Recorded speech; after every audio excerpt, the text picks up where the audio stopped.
Are you listening? Damn. Smiling. Hello, everybody. Welcome to the Hi. Business of Influence Season 2. We're doing it. We're doing it in between the last two seasons, right? So between Season 1 and Season 2, you and I have gone to Ghana. Yes. We've gotten lost. That was interesting. That was very interesting.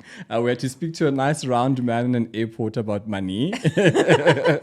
And we got lost in an airport. So we've been doing very well. We're lovely, lovely, lovely, and so happy to have you back with us on the Business of Influence, Season 2, where you can expect some of the great stuff, but more now, deeper conversations. Absolutely. I think for us, season 1 was definitely influencer marketing 101. Yeah, it definitely was. We laid the foundation. Yeah. We had fundamentals that we were chatting about. And I'm going to say my motto for the year, in fact, not just season 2, is how are we leveling up? Yeah. You know, my big worry about where our space is in the digital content creation, influencer marketing space, making the business of this industry work, is that it's so difficult to be able to like pinpoint things, right? We've been planning how we're going to be like rolling out season 2. And what was very clear to me is that there's so many changes coming in this industry. So many changes. I am and bewildered. so many things to speak about on such a deep level.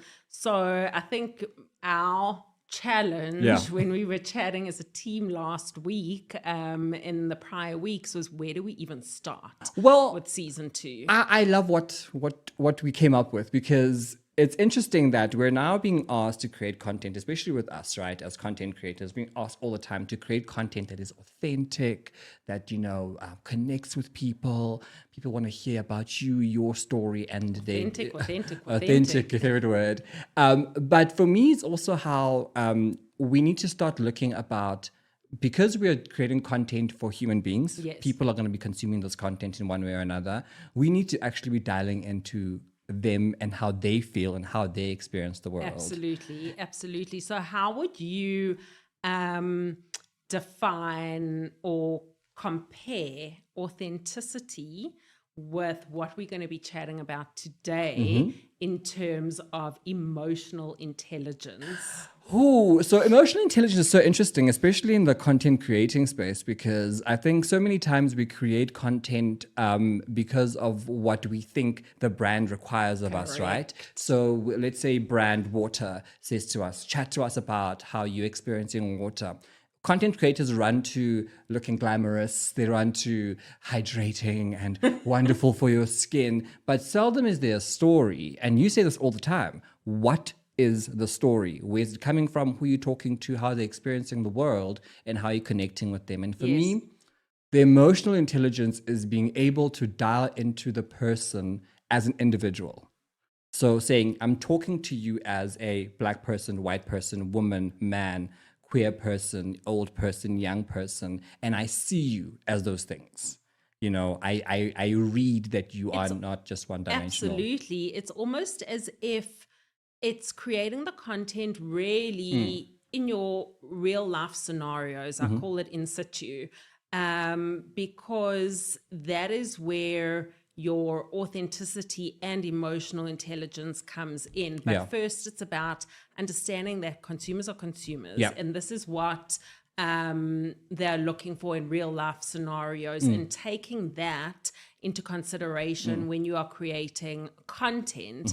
The big question mark is, okay, how do we take that knowledge and explain it to the brands who are now paying influencers to create content, but being in line with what the brand needs to put forward?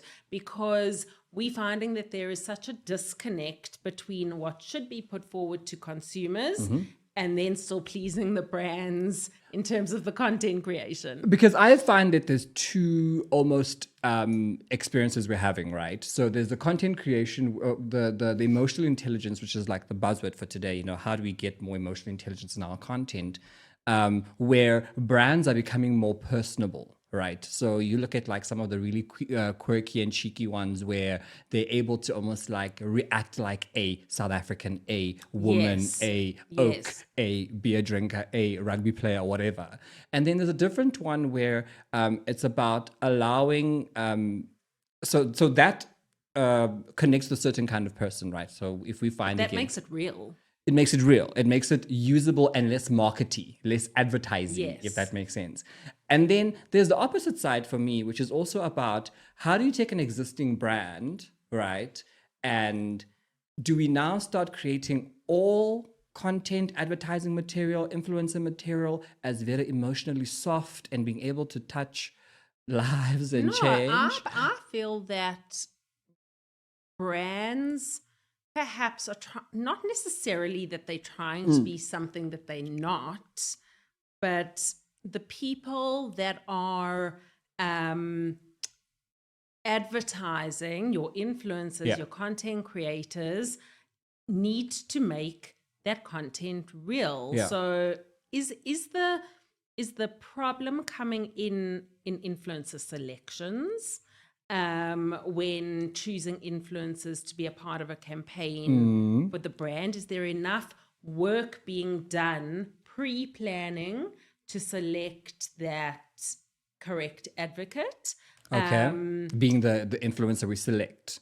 So we're selecting the right kind of influencer who's able to embody everything we want and still Yes. be emotionally sensitive. Yes. Okay. Like I'd asked you a question the other day, Yeah. you're doing a campaign currently, and I said, well, why did you agree to that campaign? Well, I'm gonna tell you now, firstly because the money good, but because I'd worked with them before, and I asked that about the influencer selection sometimes because I think that we choose, and I mean choosing influencers is work. You do it every day, and you know that you've worked really hard to even get like technology to help you weed out people who Correct. are not so aligned with what you're trying to do, Yes. and to really narrow it down.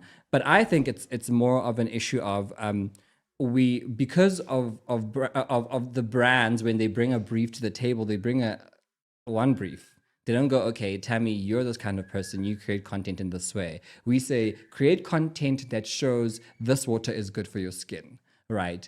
We don't go into the nitty-gritty that you stay in an office most of the day with air conditioning Yes. on. That's a different experience to me, who's on the Yes. field, who's playing sport. My hydration needs are different.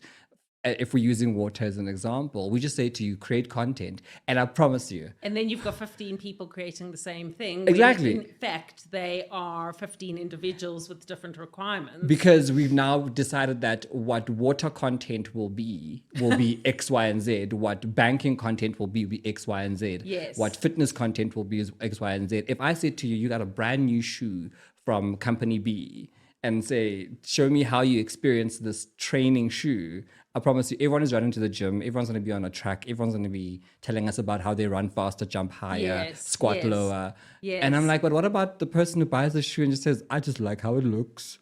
I can wear it all day. I'm a mom, or I'm pregnant and I've got, They're comfortable. They're comfortable, Yes. And that's my thing, that it's not, the emotional intelligence almost gets lost in the hard company bottom line. We need 15 pieces of content. It's about the KPIs. It's about the KPIs, and they sort of lose the flavor. But again, is emotional intelligence meant to be where we're so aware that pregnant women might wear our shoes, that athletes might wear our shoes that we go, and we forget that the brand, for instance. So I was listening to an interview on radio about a brand custodian for a beer brand, and he was talking about how they went to the complete wrong direction in doing a particular beer ad. Great ad, but it just didn't make sense for the demographic that they usually speak about. Is that because it was that particular influencer, or how they interpreted the brief? So the majority of the people who consume the beer are rugby oaks, Okay. and soccer brews. Yes. Saturday night cheers, the Bokke, the green and gold, and all Yes. of that. And they went like quirky and fun. Okay. Where, not that that's lost, but it definitely isn't the brand identity. But what I had said then is, what I appreciated is that they were trying to at least hear more than the echo chamber that they're in. Because once you've seen one beer ad on the grandstand of a soccer match and a rugby match Yeah. and a polo, it's all the same after a Yes. while. Yes. And my question then is it because the rooms where the briefs are being drafted, all the people who are in there look the same, sound the same, and have the same experiences? Well, it can't be. They're all very different. Yeah. So, but I don't think that is being taken into consideration when you're in that room creating that brief. Again, we've had this debate where how do we shift this mindset from the beginning stages when a brief is sent from those rooms, because ultimately the bottom line is the KPI. I need to get these eyes. Yeah. So how do we shift this mindset is probably the biggest question mark in terms of implementing emotional intelligence into digital marketing. Does emotionally intelligent content do better for a brand? So if we go back like 10 steps, right? We've decided, okay, we are the board members and we want to be emotionally intelligent. Is it worth our while? Do we care that, it doesn't resonate with the people on an emotional level? Or I don't know if there's enough case studies and proof to actually show the proof in the pudding. Yeah. That take campaign X that is almost a one size fits all, and then compare that to campaign Y that is completely customized to different personalities, and say, well, this is the results of this campaign versus that campaign. I don't think there's enough. I think from anecdotally and experientially, there is a lot to be said about having emotionally intelligent content. If we just think for a second about the content that we consume on above the line advertising, right? The ads that you like. You resonate more when a brand has content, for instance, that's current. Yes. Like they run quickly. Like an Yes. event happens in the morning and they've got something out in the afternoon. You go, they get it. They're on the pulse. They're South African. There was a chicken brand, a chicken fast food brand that did something about South Africa playing Morocco. And I loved that because it was using Africanisms, South Africanisms that we knew. So I do think it endears people to your brand. It might not necessarily, translate into rands and cents as Correct. but Correct. it just becomes more. It's a brand I trust. It's a brand I like. It's a brand that's homely. The way I would, when we suggest and assist brands with their strategies, when you are putting together an always on rollout and plan, that for me is where you can have influencers can have more freedom to interpret the product according to who they are and how they live and what they do and where they go. When you have a spiked campaign. Yeah, what's a spiked campaign? A spiked campaign is a burst. So it would be a 1 month campaign. Okay, short. Product launch. Something very, very specific is happening, an event, a product launch, something like that. Yes, that does require a specific push. Yeah. Doesn't mean you can't work with a diversity of personalities and influencers who Definitely. can interpret that differently. But I think there's a lot more creative freedom and emotional intelligence that can be put into the always on type of content. I agree. I think my takeaway is that brands definitely need the connection with the consumer.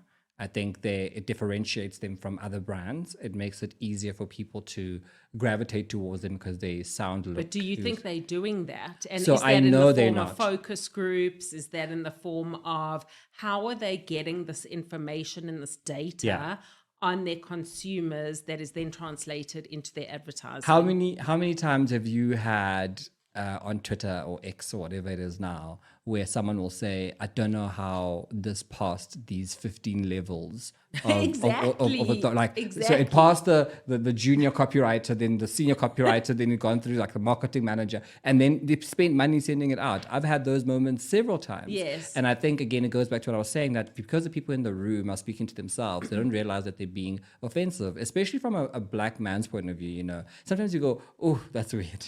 Yeah. I hate the radio content where the South African voice is a stupid voice. It's a determined, my bra, you know.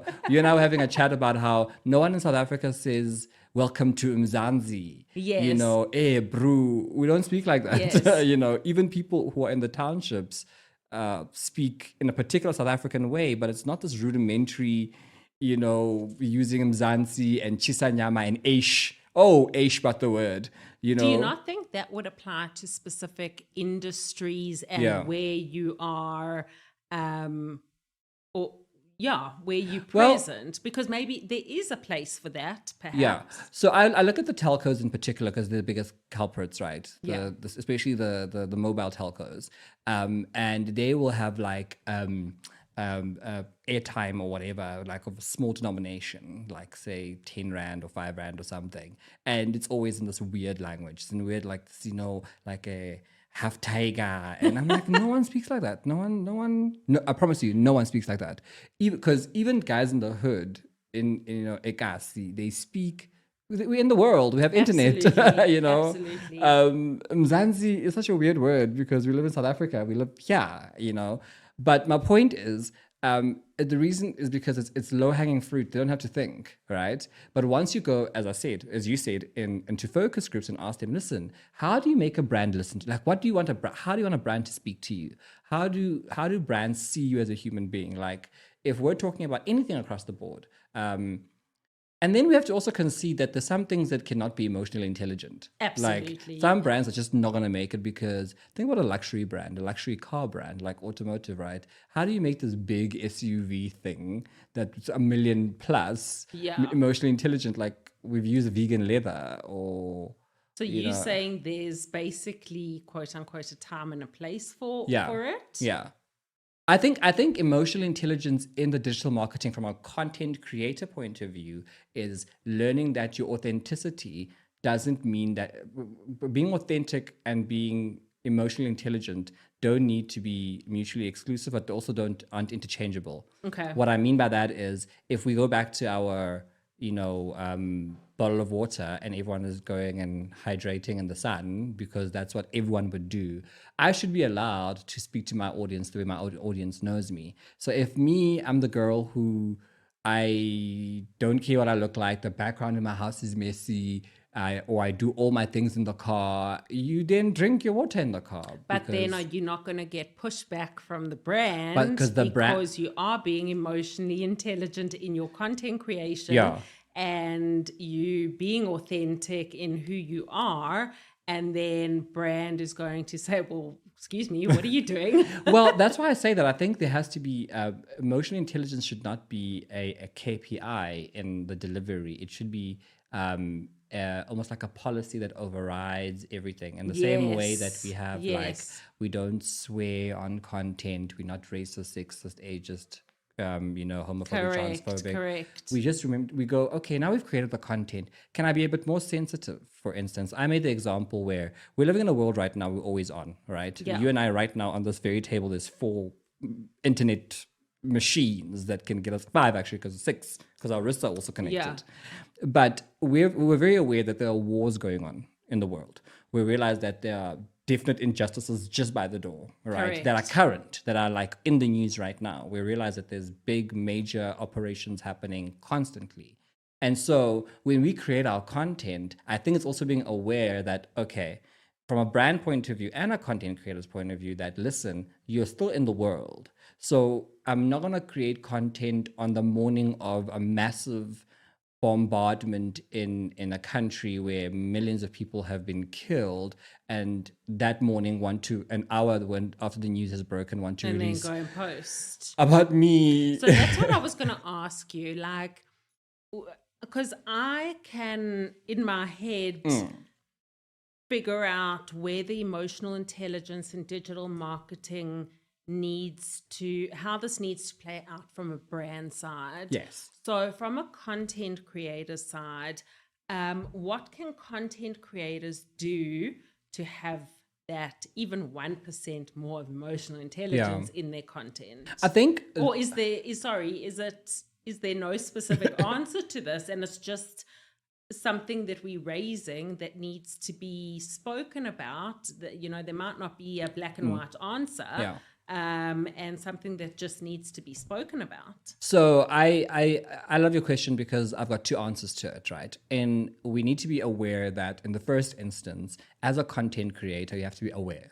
Just aware, just from a sensitivity point of view. I don't even think that's like emotional intelligence. I just think it's just like common sense. Like when X is happening and Y looks a bit funny, we don't do that. In the same way, in the last season, we're chatting about like lying on your content or using profanities or, making allegations as if they're facts. Those are just things we don't do, right? We just don't want.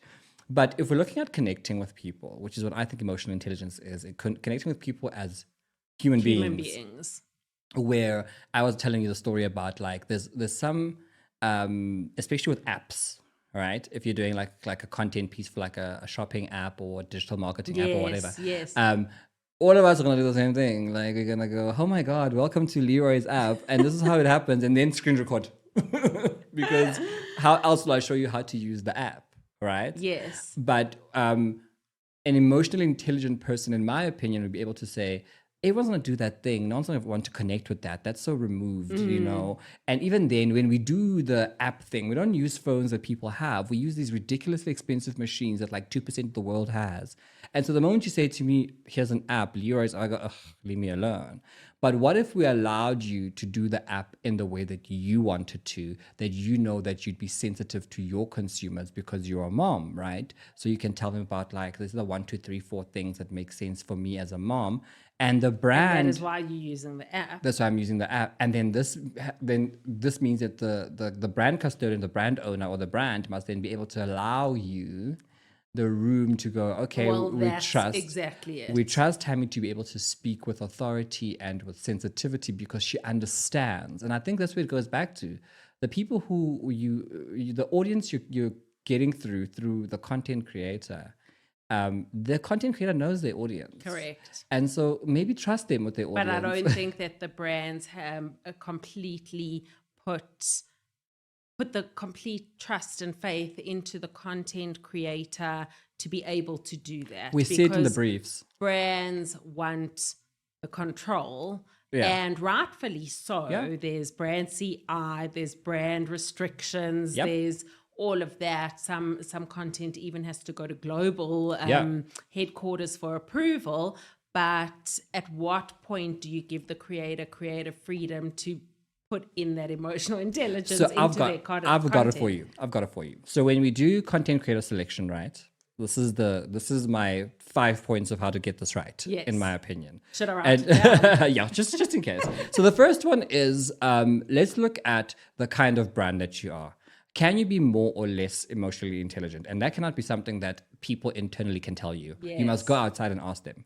Do you find Leroy's shoes, Leroy's sports apparel to be emotionally intelligent as a company? Yes. This, from a branding point of view, happens when you start building the flesh of what your brand means, what it stands for, the brand identity, not just the tagline, but the mission statement, what you are as a business. Your values. Your values, the V word, the values, right? So we go out and ask that. So that when we are told we're insensitive, cold, we can then say, okay, maybe it's true. But I mean, we're a tech firm, so no one cares, right? We don't need any of that to happen.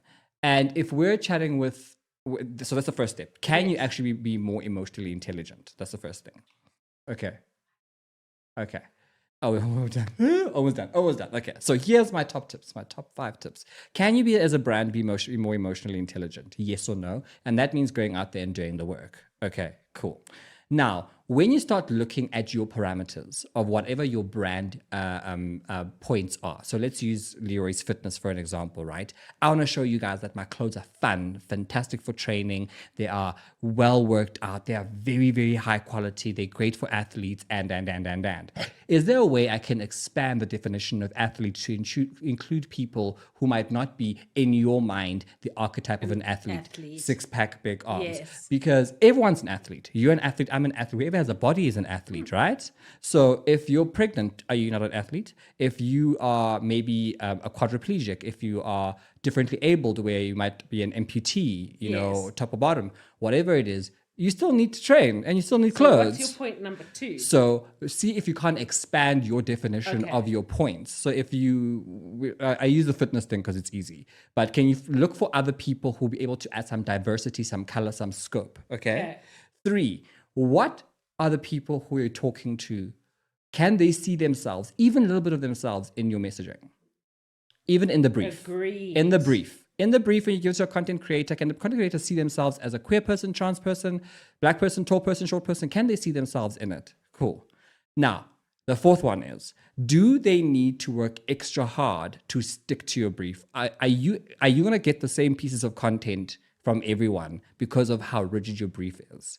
What can you relax and monitor? What I mean by that is, if you're, as I said, you're a mom, that's weird for, fitness shoes.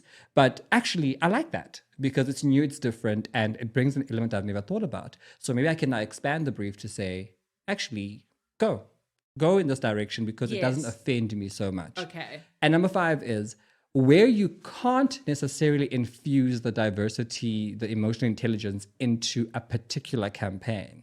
You definitely can about infusing it as a policy in the background. Even if it just means going, can we be a bit more intelligent about this? Can we just look it over one more time?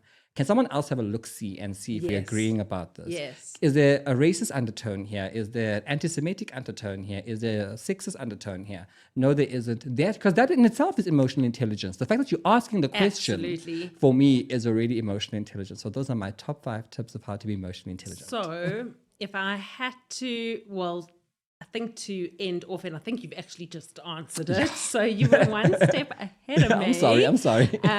Because I was going to say to you, what is the one thing that you want our listeners to take out from this episode? And I think you've put forward the 5 things that we want our listeners to take out. Yeah. And I just think it's a conversation that needs to be continued within brands, marketing strategies and rooms, and something that obviously as agency we take into consideration when we're doing the influencer strategies and put forward the strategies to the brands. And then I think it is something that influencers now need to start thinking about when creating their content. I really think we need to 2 minutes. Thank you, Savannah. I think the question needs to be asked. I think the bare minimum is asking the question. If we can we do it? Can we put a little bit more resources in? Can we change the wording of the brief a bit from the brand owner side? And as a content creator, can I be a bit more inclusive? Can I be more myself in this content? Am I doing content because I think everyone wants it to be this way? And maybe it needs us to have a bit more conversations about... Absolutely. Having conversation between the brand custodians and the content creators, where we go... Please let us know your thoughts. We would love to carry on this discussion, debate, conversation. I think there's so much to be spoken about and said on this particular topic. So send us your questions. Yes, please. Leave your comments. below. And let's continue the conversation of emotional intelligence in digital marketing. And as always, if you want to get hold of us, you know where to get us. Bring us suggestions and your input as well. But also remember that we have an extra channel now that we're putting together where we'll have extended conversations and thoughts and things where you can come and dial into. So if you feel like we've just touched a topic and you want us to expand on it, we definitely can do it and put on the Business of Influence extra channel. But for now, it is goodbye. I've been Leroy Marc. And Tami Ruschin. And this is the Business of Influence brought to you by Style ID Africa. Bye-bye. Are you listening? Damn. Uh.